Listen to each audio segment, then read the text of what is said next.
hay algo que a mí me llamaba la atención, y con esto terminamos la vez pasada, acerca de cómo Dios hablaba de los hombres malignos, como decía, líbrame de los, como David hablaba de los, líbrame de los impíos, de los perversos y de los violentos, ¿no? Y como veíamos en otras versiones, pero también en la parte, en las palabras hebreas, daban tres términos, que uno era, el impío le hablaba de maligno, el perverso hablaba de desviado, ahorita se lo digo, distorsionado, y el violento hablaba del fermentado, ¿no?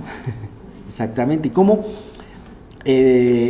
pues finalmente se puede ver la maldad en sus diferentes escalas.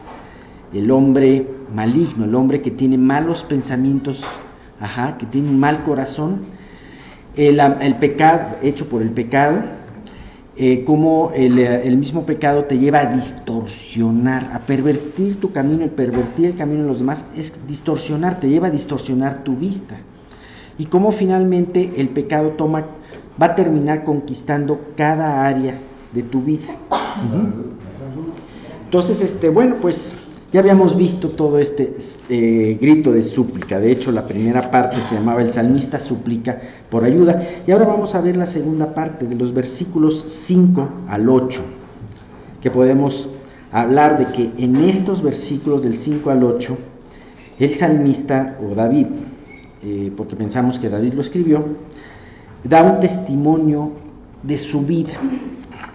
Acuérdense que este salmo, que está inclusive titulado en nuestras versiones modernas como Oración de un anciano, nos habla también de un recuento de la vida de David, como tal lo hizo, habíamos puesto los ejemplos, Pablo en su carta, su segunda carta a Timoteo, ¿no?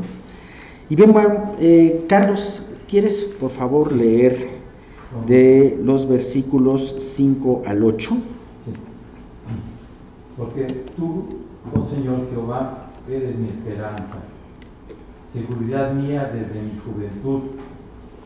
En ti he sido sustentado desde el vientre. De las entrañas de mi madre tú fuiste quien me sacó. De ti será siempre mi alabanza. Como prodigio he sido a muchos, y tú mi refugio fuerte. Sea llena mi boca de tu alabanza, de tu gloria todo el día. Haciendo una situación general de esta parte, vemos cómo David nos habla, hace una remembranza de sus días pasados. Nos habla no solamente de los días de su juventud, sino también nos habla, recordando, él no lo recuerda, pero también siendo presente de su nacimiento, de su concepción y de su nacimiento. Y finalmente llega a una conclusión hermosa en donde le pide a Dios que su alabanza esté en su boca. David empieza esta parte con la palabra esperanza, dice, con una palabra hermosa que se llama esperanza, porque tú, Señor Jehová, eres mi esperanza. Qué hermoso es que, a pesar de que David tuvo una vida llena de tribulaciones, de problemas, algunas alegrías, pero sin embargo generalmente estuvo siempre entre la espada y la pared, ¿no? Teniendo retos, también teniendo persecuciones. Sin embargo dijo, tú has sido mi esperanza. Y aquí David habla de que su esperanza estaba exclusivamente en Dios. No estaba su esperanza en las bendiciones, en sus bendiciones, no estaba en su unción, ya Dios me ungió como rey. Bueno, él vio que la unción en Saúl, por el mal corazón de Saúl, no le había servido. No en las palabras de ningún profeta como Samuel o como Natán, aunque estas palabras eran ciertas y contenían grandes promesas, sin embargo, no eran el centro de su fe.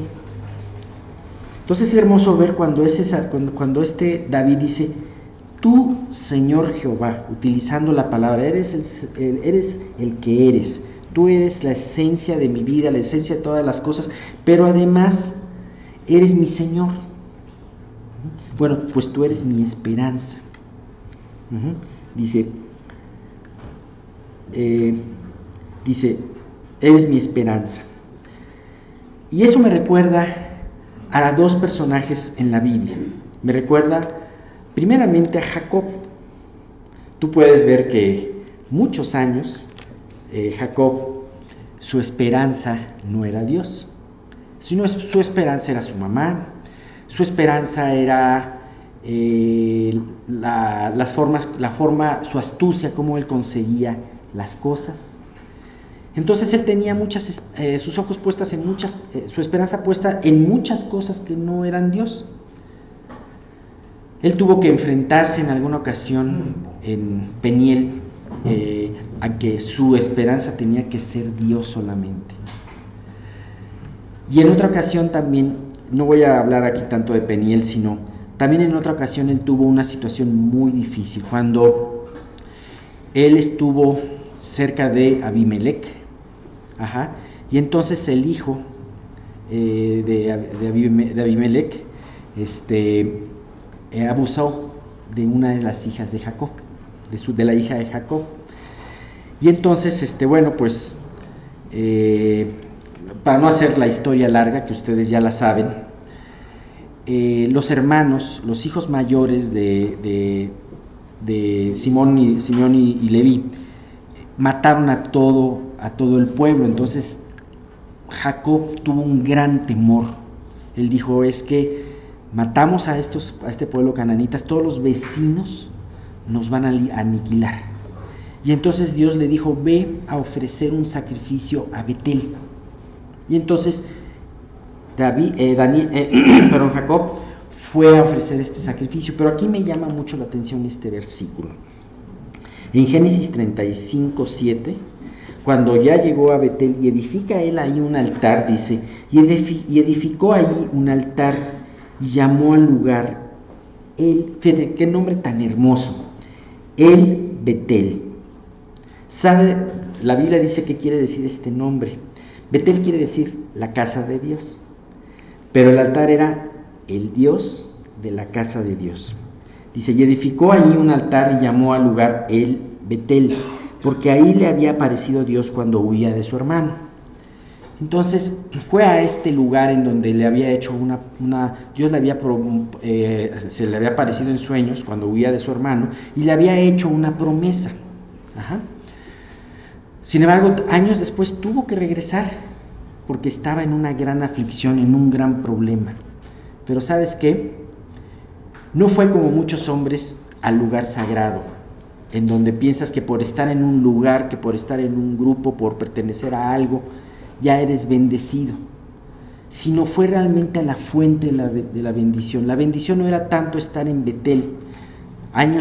Muchos años después, Betel fue la parte donde estuvo uno de los becerros y un lugar de adoración idolátrica. Pero él fue con el Dios de la casa de Dios. Y es precisamente el Dios de la casa de Dios, el Dios de la iglesia de Dios, en donde debemos de tener nuestra esperanza. Después, Job nos habla también de esta esperanza que tenía en Dios.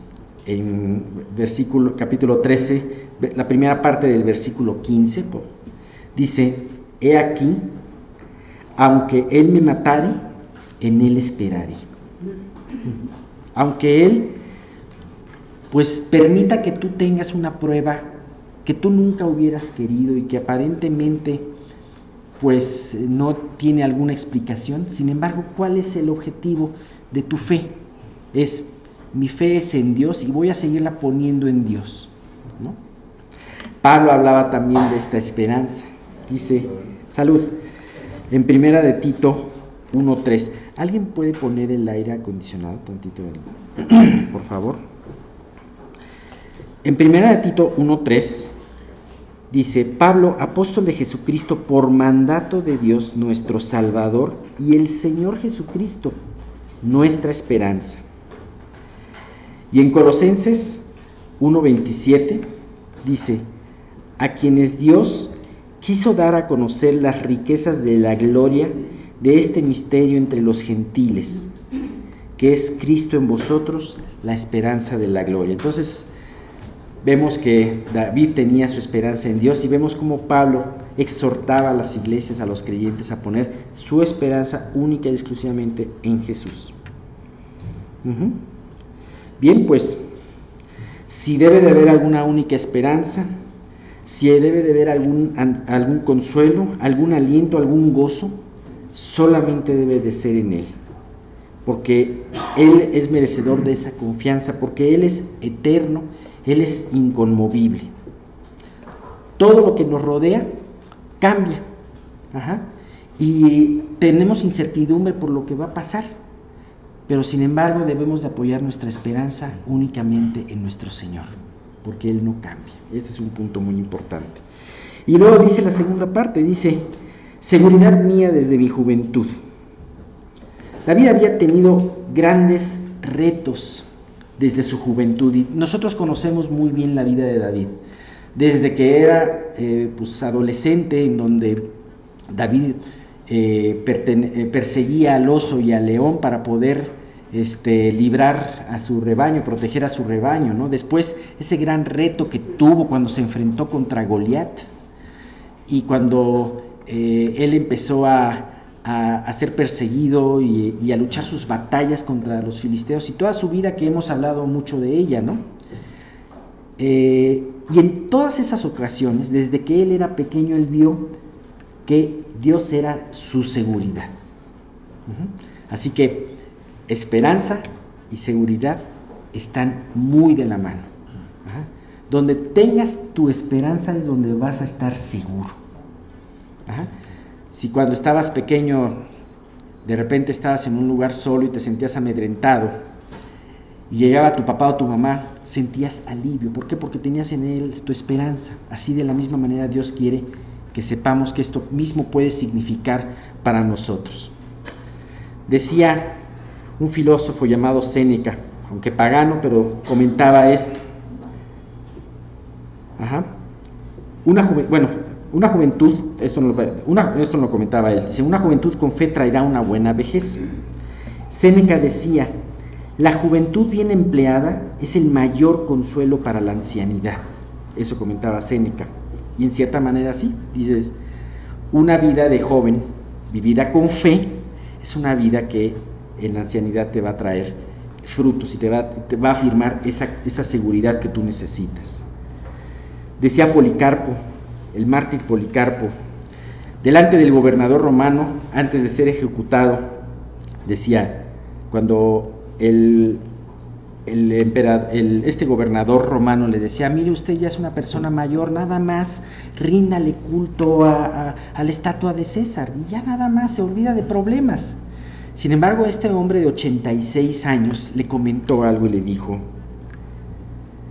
he servido a Cristo estos 86 años y no tengo queja alguna en contra de Él, ¿y ahora voy a negarlo? Así que este hombre había vivido una vida al lado de Jesús y iba a morir como vivió, al lado de Jesús. Bien, el versículo 6 dice: en ti he sido sustentado desde el vientre, de las entrañas de mi madre, tú fuiste el que me sacó, de ti será siempre mi alabanza. David no solamente se va a sus primeros años, sino se va a hablar de lo que él tenía antes de nacer. Y él se da cuenta del milagro de lo que es la concepción y el milagro de lo que es el nacimiento. Esto le lleva a ver que Dios ha tenido cuidado con él aún desde aquellos días antes de que naciera. Fíjate, hay un salmo que a mí me gusta mucho y voy a citar tres versículos de este salmo, que es el Salmo 139. Dice en el versículo 13, y vamos a leer el versículo 13 y voy a leer el 15 y el 16. Dice: porque tú formaste mis entrañas, tú me hiciste en el vientre de mi madre.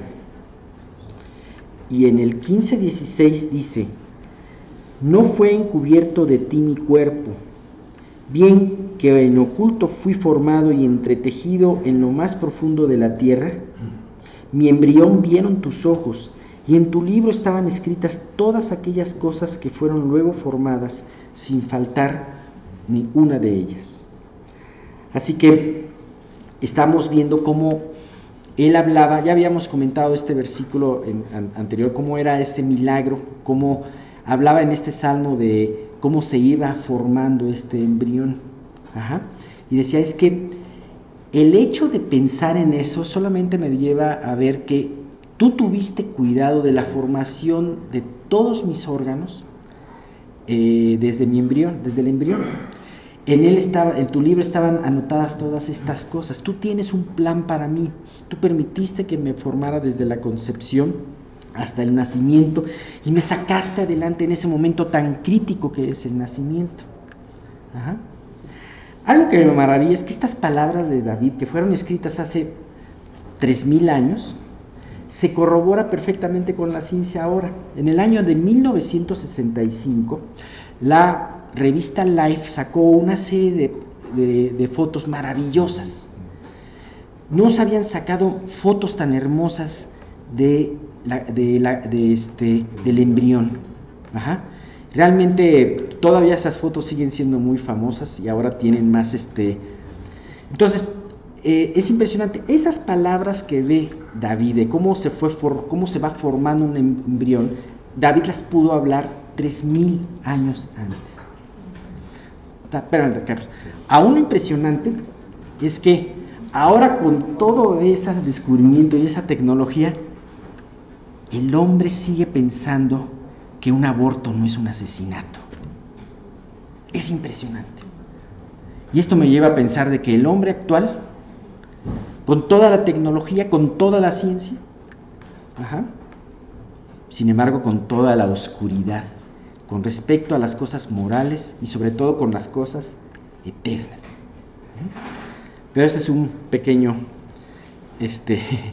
paréntesis a esto de lo que maravilloso que estaba David. Sí, Carlos, perdón, ibas a comentar. Me vino una remembranza muy especial con todo esto que estás diciendo, porque ya hace muchas décadas yo daba cursos para personas que iban con el psicoprofiláctico. Entonces empezaba yo con un enunciado de Pablo Neruda que decía para nacer el nacido. Entonces eso empezaba a captar la atención de las personas. Pero luego mencionaba los versículos que acabas de mencionar del cuidado del Señor desde el embrión y todo, ¿no? Y la gente cada vez iba, los que estaban sensibles, iban cada vez abriendo más los oídos, ¿no? Y sí se llegó a captar la atención de alguna manera como para después acercarse y preguntar que de dónde había yo dicho eso. Entonces ya tenía la oportunidad de decirlo todo. Sí. Entonces, pero las dos cosas se enlazaban muy bien, ¿no? Porque también es muy cierto eso de que para nacer he nacido pues para volver a nacer, pero ya con exactamente. Una nueva vida. Ahora, ¿a qué tiene que ver todo esto acerca de decir, bueno, aquí está hablando y está rememorando, trayendo a la memoria de David de dos cosas? Una, primeramente, la seguridad y la esperanza que él tiene desde la juventud, y en segundo, este proceso del desarrollo desde la concepción hasta el nacimiento y después el nacimiento, ¿no? David, si tú sabes que Dios ha tenido cuidado de tu vida desde esa etapa, si Él ha tenido cuidado hablando a un creyente, Dios ha tenido cuidado desde tu concepción hasta tu nacimiento, y desde tu nacimiento hasta tu segundo nacimiento, tu conversión, pues no debemos dudar de que Dios siga teniendo en cada etapa de tu vida un cuidado especial. Y aún en las etapas en donde pues empiezan los problemas de salud, empiezan los achaques, pues es importante confiar en esto. Dios, tú que creaste cada uno de mis órganos, tú que creaste mi cerebro, mi corazón, mis pulmones, mis riñones, Dios, tú seguramente sigues teniendo cuidado de todas estas cosas que no veo, y que puedes tú sacarme adelante. Y así como el nacimiento es un proceso crítico. Yo me acuerdo que cuando también tomamos cursos del nacimiento, de psicoprofilaxis y todo eso, nos hablaban de ese paso del nacimiento y de cómo es impresionante cómo pues un bebé hace como un paso de la muerte, en donde tiene que dejar de respirar por el cordón umbilical y tiene que aprender en un momentito a respirar con sus pulmones, a usar sus pulmones. Les decía a los niños que es parecido, se imagina como si fuera brinca de una azotea de un rascacielos a otro, ¿no? Digo, aunque esté juntita, pero da ese paso de ese salto, ¿no? Bueno, espiritualmente David lo veía desde ese punto de vista. Dios, tú tuviste cuidado de mi desarrollo embrional, yo no lo pude haber tenido, y de mi nacimiento, lo cual yo no dependía de mí. Así también de esta prueba, esta aflicción y esta situación que estoy pasando, tú me vas a hacer renacer a vida. Tú la vas a sacar adelante en esta situación, ¿no? Entonces, se me hace muy hermoso cómo recuerda cómo ha sido él, su esperanza y su seguridad desde la juventud, y cómo, no importa qué reto grande tenga, así como el nacimiento dependió de Dios, y ese milagro dependió de Dios, así también el sacarlo adelante de esta prueba y de este reto va a depender de Dios. Por último, vemos el 7 y el 8, que dice: como prodigio he sido a muchos, y tú mi refugio fuerte. Sea llena mi boca de tu alabanza, de tu gloria todo el día. En otras versiones, si ustedes ven, la palabra prodigio nos habla también de maravilla o de asombro. Yo me viene a la mente ese versículo de Job que le dice del libro de Job, en donde Eliú le dice a Job: cuídate de mostrar la obra de Dios. La miran todos los hombres, la mira el hombre de lejos. ¿Sabes? Aquí se habla de un espectáculo que puede ser la vida de un creyente para los incrédulos, para una persona que no conoce a Cristo.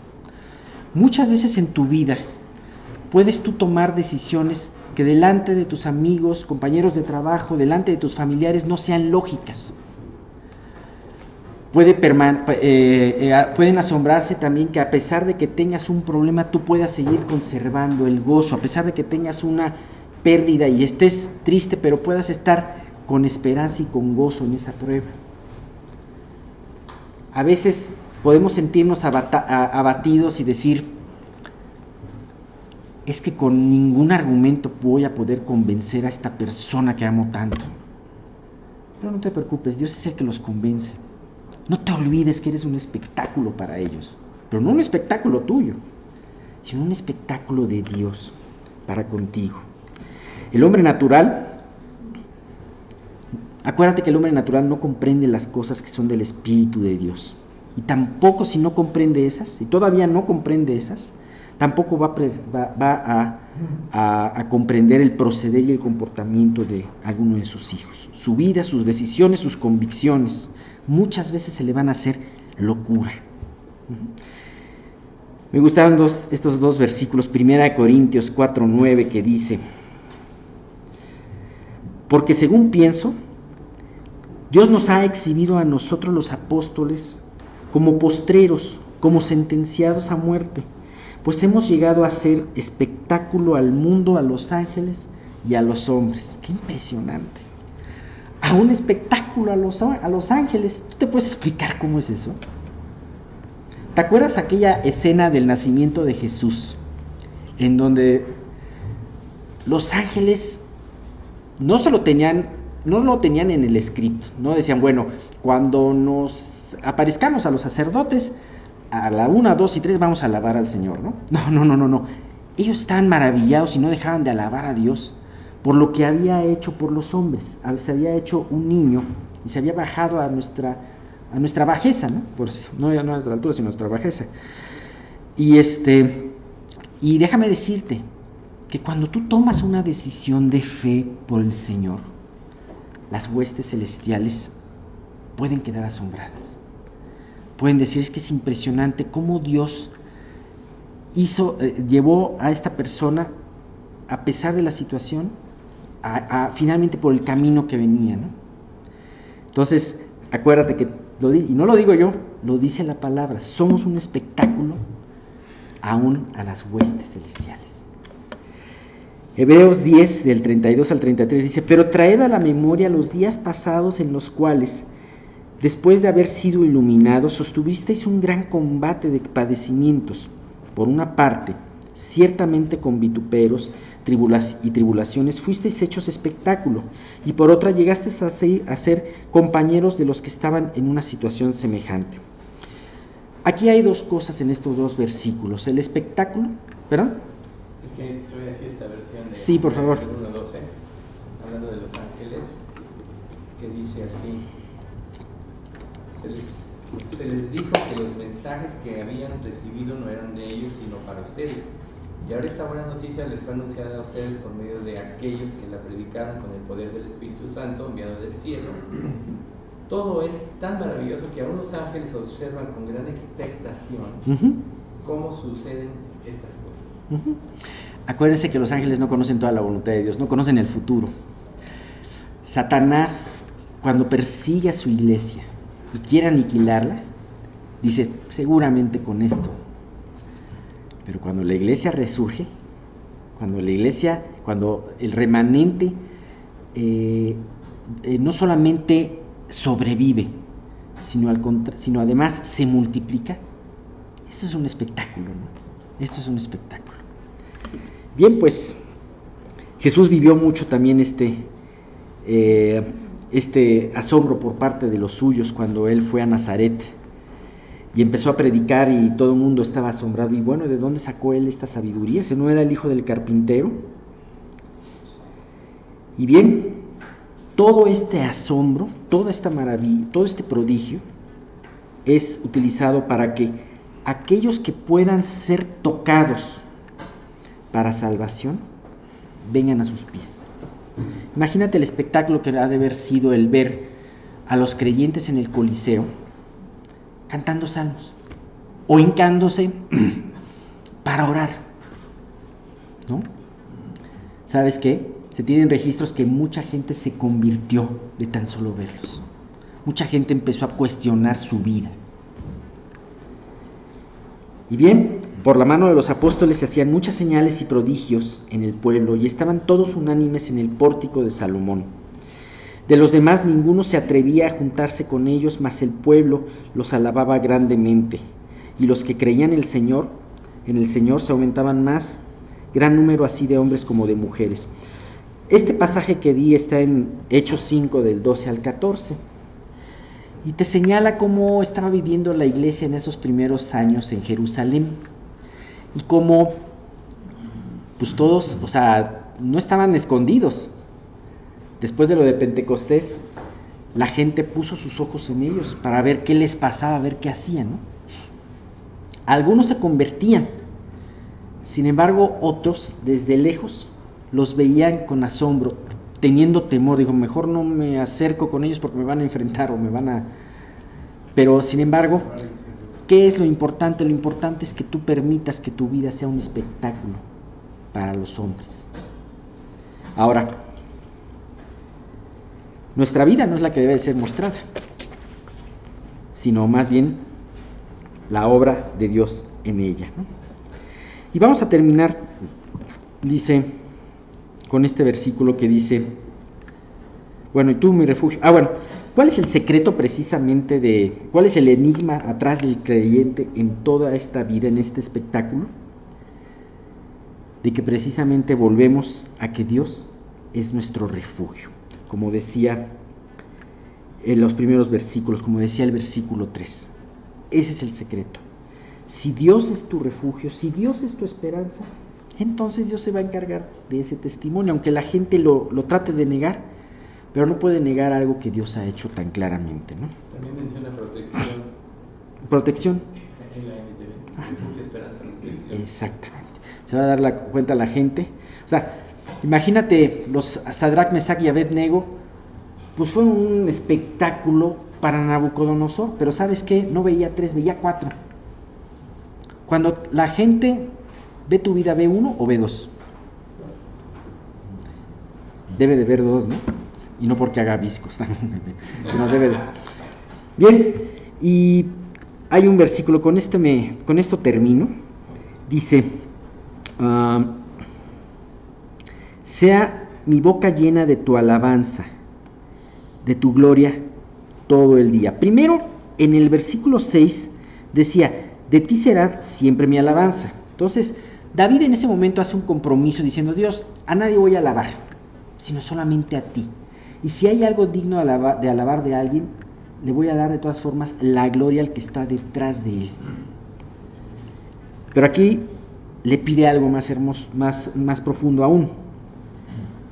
Sea llena mi boca de tu alabanza y de tu gloria todo el día. ¿Sabes cómo va a ser el cielo? Las imágenes que tenemos por parte del Apocalipsis es todo el día va a haber alabanzas. Ahorita, como tristes mortales, podamos pensar, híjole, y no nos vamos a cansar. Pero cuando lo vemos a él cara a cara, vamos a entender que no hay quien se pueda cansar de eso. Así que David estaba pidiendo un pedacito del cielo en la tierra. Dios permite que yo pueda alabarte. ¿Sabes de qué habla la alabanza? La alabanza habla de un corazón agradecido. Si tú estás alabando a Dios, quiere decir que estás constantemente recordando que todo lo que tienes y que lo tienes gracias a Él y que toda tu vida está bajo su control. Pero además, la alabanza no solamente dará gloria a Dios delante de los demás, sino también hace algo formidable. Aleja de nuestra boca, aleja de nuestros labios la queja y la murmuración. Así que podemos terminar realmente pidiéndole a Dios que, más bien, que cada uno después le pida a Dios que Dios le conceda esta misma petición que David le hizo. David fue alguien muy importante en la alabanza, todos los salmos que él escribió, pero no solamente eso, tú puedes ver en la historia de Israel cómo él le dio un giro muy importante a la ceremonia de adoración a Dios. Moisés enseñó, a Dios a través de Moisés enseñó cómo había que adorar a Dios.